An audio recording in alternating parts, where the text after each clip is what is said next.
অনলাইনে কুরবানির পশুটা ক্রয় করা যাবে কিনা, এটা হচ্ছে প্রশ্ন। যেহেতু এখন অনেকেই হাটে যেতে চাচ্ছেন না, অনলাইনে আমরা অনেক কেনাকাটা করি। আপনি যেমনি অনলাইনে ক্রয় করেন সেগুলো যেমনি জায়েজ, অনুরূপভাবে অনলাইনে কুরবানির পশুও ক্রয় করা জায়েজ। বিভিন্ন ডেইরি ফার্ম আছে, অ্যাগ্রো ফার্ম আছে এবং বিভিন্ন গরু ছাগলের খামার আছে।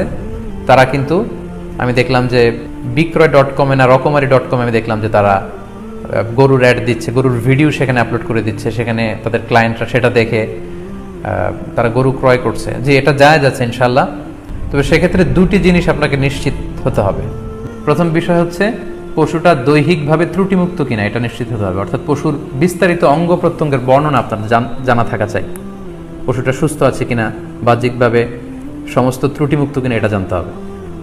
2 নম্বর হচ্ছে পশুর বয়স সম্পর্কে আপনার জানতে হবে, কারণ যে কোনো বয়সের পশু দিয়ে কুরবানি করা যায় না। এটার একটা নির্ধারিত বয়স সীমা দেওয়া আছে শরিয়াতে, সেটা আপনাকে মেনটেন করতে হবে।